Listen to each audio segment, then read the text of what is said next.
the women earn the bulk of the income and work, 10 hours a day and then still be home to a basket of overflowing laundry because somehow their husbands are not happy that they have been usurped of their breadwinner roles. The women who actually choose to be the breadwinner in the relationship, they have higher expectations regarding egalitarianism. They're not going to do the bulk of the housework.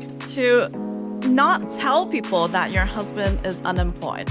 Men who don't work is the same concept as stay-at-home moms. Keep themselves constructive and resourceful and self-satisfied, okay? Then that would help them get past the insecurities of not having a mainstream sort of occupation.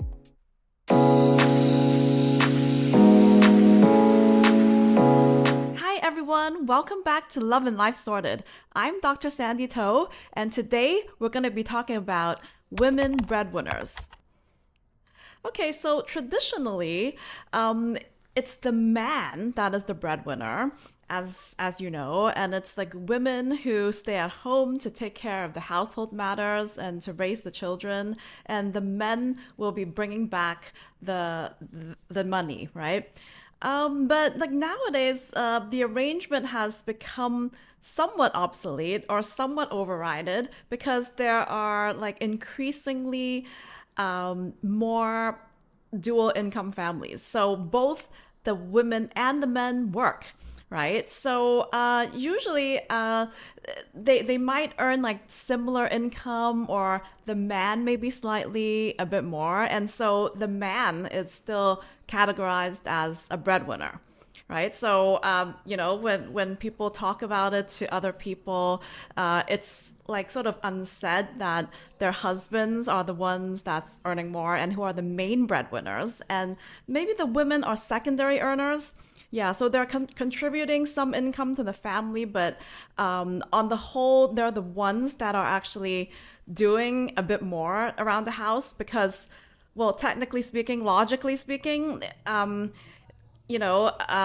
exchange theory aside, from all the highbrow esoteric theories aside, logically speaking, that the person who is working 12 hours a day or more would not be expected to come home to do another bout of housework, right? So they're usually they can rest, at home. Home is the time of rest, and you deserve it because you've been working your ass off for a majority of the day. So you're usually not expected to come home and have to take care of the dirty dishes and the laundry and everything, right? So it is actually logical to think that the person who is working maybe only 6 hours a day or working less outside is going to be the one coming back to do more of the housework, to share most of the housework, to maybe help the children with the schoolwork, and to make the children's or make dinner for the family, right? Instead of the person who's coming back at 9, right? So, that's quite logical, I think, to think that way. But nowadays, it seems like there's a lot of contention and dissent among women. For some reason or another, these women have become the main breadwinners of the household. Okay, and their husbands are not taking it really well, and they are probably asking them to still do the same amount of housework, probably to feel better about the situation. So, because imagine if you were laid off from work and, well, your spouse has a soaring career, then it would be, it would probably not be a good feeling. Yeah, so I guess the situation is even more dire when it's the man that got laid off, and or and the wife has a soaring career, and so the men would feel a bit discontent, and they would find ways to, maybe ask their wives to continue to doing the amount of housework. And the women just like find themselves being in the dilemma of having to to earn the money, to do the bulk of earn the bulk of the income and work, 10 hours a day and then still be home to a basket of overflowing laundry because somehow their husbands are not happy that they have been usurped of their breadwinner roles. And, they're maybe like trying to show that they're still the man of the house in that way. They're refusing to take up the bulk of the housework because mentally they feel that they've been emasculated because their breadwinning roles are usurped. And so to show that they're still the boss, of the house, like they sort of don't want to do more housework because that's women's work, right? So it is quite unfortunate in this regard. Like the women are working their ass off at work and then they still have to go home to a house full of dirty laundry and overpiling dishes, and they still have to cook the dinner and still have to take care of the kids and still have to organize the kids' activities and after school things, right? So the women are just feeling really overwhelmed. And there's a lot of like dissent about this like work-life double bind. And the fact that the men are like not considerate of the situation, and they are expecting their wives to overcompensate for it, like to compensate for usurping their breadwinning roles. It's sort of the philosophy that, like, according to the men, that okay, so if you're going to be breadwinner, then you can't give up your domestic roles too. So if you're going to be that, then you better be this too. Okay, so I'm not going to do the dirty laundry. I'm not going to do your dirty laundry. I probably will help fold the socks if I'm nice, right? But I'm not going to give up my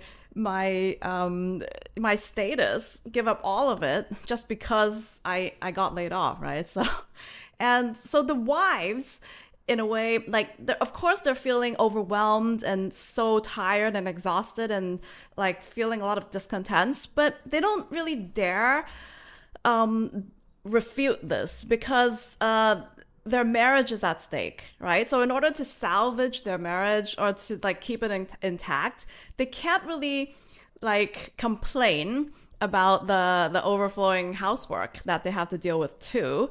And they can't complain to their husbands that it's like rubbing it in that, well, I'm the one with the job, I'm earning so much money and so you get to do the work. The wives like feel that they're not entitled to show their disapproval, and they're sort of just taking it all in, right? And compensating for the fact that they have like reversed the traditional roles. And this is what Atkinson and Bowles, like sociologists back from decades ago, they have actually done research on WASPs. So wives as senior partners. Okay, so it's quite an innovative research because at that time in the 90s, there actually weren't that many like boss wives, right, in that era compared to now. And so I think it's still highly relevant because Atkinson and Bowles, they have perceived this, like the wives overcompensating for them taking up the earner roles as they have to do deviance, neutralization techniques, right? So they have to perform a host of so-called deviance neutralization techniques, such as be more accommodating to their husbands at home, either, sexually or in terms of, having a better attitude, like playing up their feminine side, right? So being more alluring, being more gentle and mild. And as one woman that I have interviewed before, she is the higher earner, Okay, so she's working in like finance, and her husband is like working in sports. So he's like a coach of some type. So it doesn't mean he's not accomplished in his own industry, right? So in his own domain. But, in terms of commercial success, it's the woman who obviously working in finance earning like a whole lot more than a coach. Okay, so but still, she says that I don't act like this when I'm at home. So that means that like when she's at work, she's the boss and she's like really commanding and very accomplished, right? So being a female boss, and then but back home, she has to play like a different role, and so like this role segregation thing is what she goes about every day to make her husband feel less, inferior that he's not earning that much money. Okay, so that's one thing that women do to keep their relationship or their marriage intact, to make the men feel better.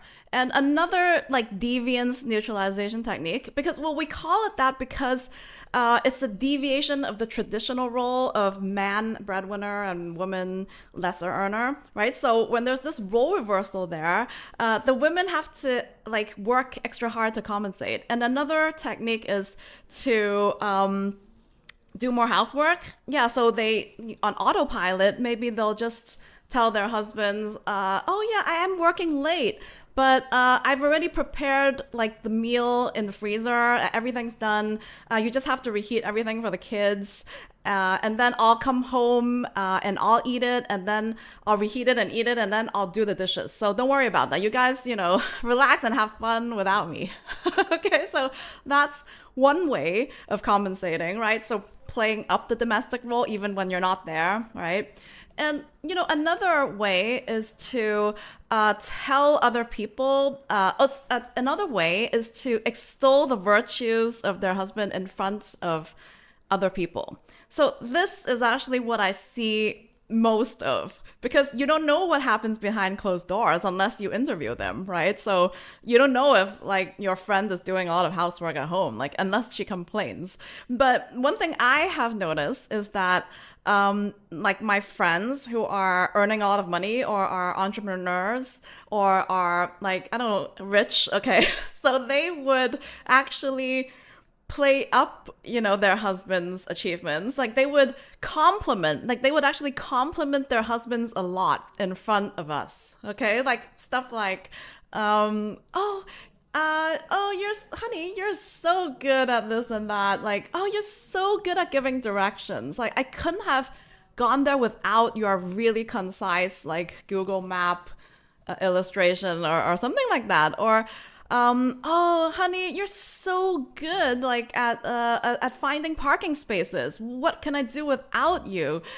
Yeah, like they really work really hard to compliment their husbands, and their husbands would feel good because as like John Gray in Men Are From Mars, Women Are From Venus, like iconic self-help literature that explores gender roles, right? So like he had talked about the fact that men really love being appreciated. So men like being complimented about their skills and about their accomplishments. And women, on the other hand, like to be complimented about their looks, right? And their appearance and those things, and their personality and how kind they are. While men, it's all about like achievements. So for those boss wives, if their man is not actually achieving in the workplace, they would compliment him on another domain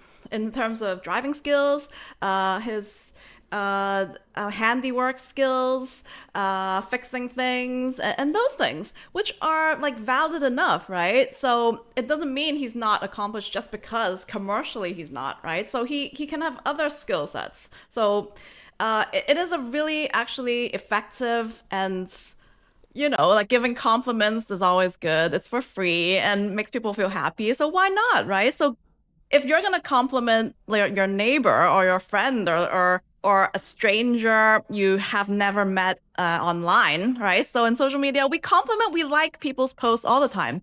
So why not? If it takes that little effort to compliment your husband in front of other people to make him feel better, then I think it's like a very advanced skill set like that women can, take note of if they want to, well, work hard on their relationship because of this unprecedented reverse of roles. Okay, so another deviance neutralization technique is to not tell people that your husband is unemployed.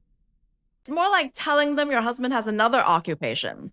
And yeah, it requires some skill. Okay, so it's like telling your friends that your husband is becoming like an influencer, has like or opened up an online store, setting up something, or is working in something that's not traditional, not conventional, but he's working on a project or something. So I guess trying to evade the fact that he's not like having a traditional job. Okay, so yeah, I think that works too. And it's not completely a lie because I know that there are some men who don't work in like a job, like a 9 to 5. Like they have other stuff going. And yeah, well, to be honest, like if your kids are older, it'll be hard to just be sitting at home doing nothing. Like for I guess for both men and women, but for men especially maybe because they probably the average one would like to be resourceful somehow. So they would probably acquire a skill set. No matter if it's like playing a sport, getting good at it, teaching that sport to their kids, or volunteering in their school's teams. Yeah, so why not?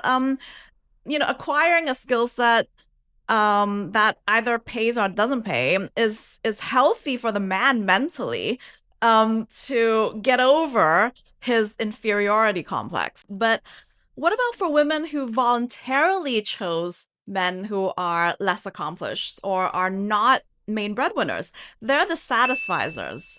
Yeah, so like I have talked about satisficers when I analyzed the materialists, right? So Lucy in there is categorized as a satisficer turned maximizer turned satisficer again, which means, well, she chose someone. First of all, yeah, she actually fit into the category of both types of women breadwinners. So she was the first type because when she and John first started, she didn't know that she would have the better career and she would make it as a matchmaker, earning much more while her boyfriend still struggled in his acting and like hasn't actually made it. Okay, so that ended up being her being the main earner, at least in the relationship. She's the one who's more accomplished, right? Commercially, at least. And but so in the middle, she suddenly switched courses and she became a maximizer because she just felt too resentful of John. Like he couldn't even pay for a proper meal for their 5 year anniversary, okay? And complained about the parking and everything. And she was like so over that. She vowed that she would marry rich, okay? So she's over with the poor boyfriend thing, okay? She decided to become a maximizer. Okay, so to find a main breadwinner man, and she's tired of like picking up the bills and everything. So, but then, 3 quarters into that, like after she tried, like actually in that role to be with a man who is actually a main earner, a rich man, right? Then she felt sort of unfulfilled as well because she felt that like they were worlds apart and they had different backgrounds and she will never understand where she came from. And she still, found more consolation in the poor boyfriend. And so she went back to being a satisficer, but this time voluntarily. Okay, so she went from involuntary to voluntary in that she deliberately, willingly chose a man who earned less. And she was willing to take up the role of main breadwinner because she could.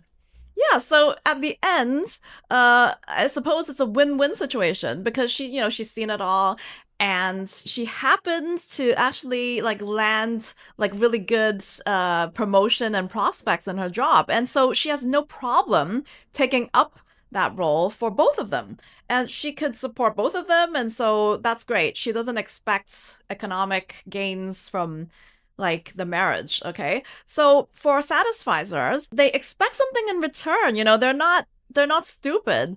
The women who actually like choose to be the breadwinner in the relationship, they have higher expectations regarding egalitarianism. Okay, so I would say that they would enter into that union, that relationship, having already negotiated with their partner that they're not going to do the bulk of the housework. Yeah, so I actually know a lot of women who are like that. Usually they are like Lucy, who have started out as maximizers. So these women are the ones who have dated a lot of like well-off guys in the past, guys who are like traditional breadwinner types who are really well off, who earn a lot of money or they have a lot of money themselves, and they've been wined and dined, and traveled to places, and these guys, giving them a lot of gifts, showering them with the lifestyle and everything. And then they just felt somehow along the way they just felt like controlled, and they felt that this is not the life for them, and they just felt that they don't want to be under this like patriarchal control as you have it. Like they don't want to feel uh dominated by those men who are self-entitled because of their earner roles, right? So they become entitled and they become sort of domineering. And these women are actually themselves, they're very accomplished and they're very assertive. So usually we're talking about very assertive boss ladies.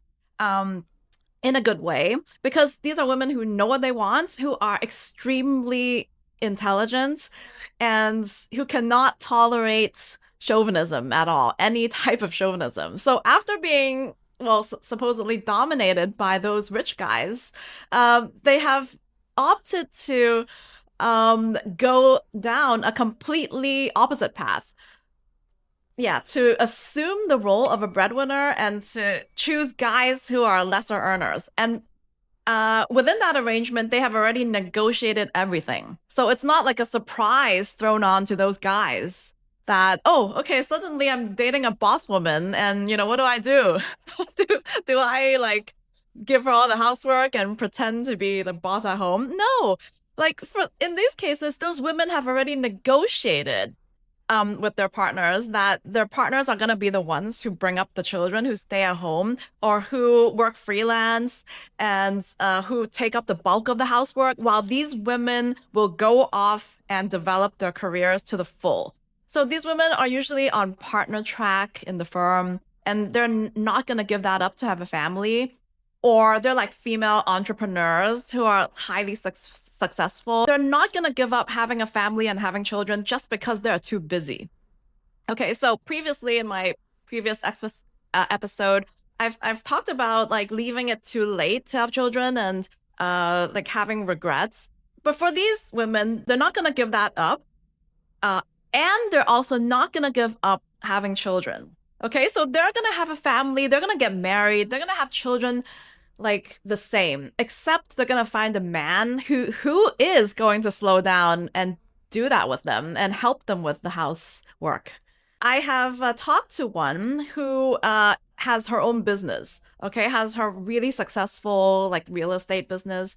And she's chosen a man, she said, who is who also has a smaller business. So like he's also some sort of entrepreneur, except his is much smaller than hers, and he can afford the flexibility to do more of the things at home. So that's what she said, and that's why she chose him. Okay, so yeah, I mean, she doesn't mind that she's like the bigger boss. Okay, so and apparently the man doesn't mind too. Okay, so important thing is negotiation. Like we don't know actually what exactly happens behind closed doors. We don't know if the men would be resentful at some point or the women would be resentful at some point. But as far as we know, like as long as these marriages are intact, it has worked out like on this level, right? Okay, so another case was there's a woman who had started out having dated like even like engaged to a man who's over 10 years older than her, who's really well off and has his own like manufacturing business, right? So, but he expects like he has actually told her that she has to quit her job after marriage to take care of the children, okay, to have children and take care of them, and she cannot work, okay. And look, well, at that time the woman was only in her 20s, in mid 20s, and she had just, you know, landed a prestigious placement like in her company, sending her off to work at like another country. And then she immediately like she had, you know, had struggled because this is such a good marriage prospect. Like this rich guy wants to marry her and asked her to not work. But at that time, like she was like too ambitious and she had just started out in her work and there was so much she wanted to do. And so she had given up the proposal. And at the end, like she chose a man who's several years younger, less than 5 years. Yeah, a younger man who is in like a similar industry as her, but less like of a lesser position. First, she was like a bit wary, thinking, well, you know, I'm not a satisficer type, right? So I was used to dating men who are high powered. But then she, you know, she got like yeah, she got moved by his sincerity and his uncomplicated nature is what she says. Like these types of the really like easygoing, open-minded, uncomplicated men. He doesn't need her to do any of the washing up because she hates doing anything related to washing dishes, washing laundry. She's okay with cooking, but she's not okay with washing. And the man said, well, okay, so first of all, let's see if we can afford to hire a helper. If not, then I'll do it. I'll do the things that you don't want to do, and you can do the things that you like to do. So, yeah, so where can you find a man like that, right? At the end, she was really satisfied and she like totally got past the economic difference and she was okay playing the higher earner. Okay, so one thing I think that these men as lesser earners they could find a lesson from is that if you are somehow like relegated to this role either because of unprecedented reasons or because you've negotiated yourself into it, I think it's important to yeah, I think it's a lot to ask, like to not feel a bit resentful at times or to feel a bit inferior at times because of traditional values. Okay, there are still deeply entrenched in our society. And it's really hard to compare yourself with your peers, like other men in your circle who are actually working in a job, right? So you would feel like a bit bad about it at some times. But I think the important thing is to find the skill that may not be commercial. It may not earn a lot of money. You may not surpass your wife in terms of earnings, but it's something that is an achievement of your own. So it's actually like very similar with like what I tell mothers, right?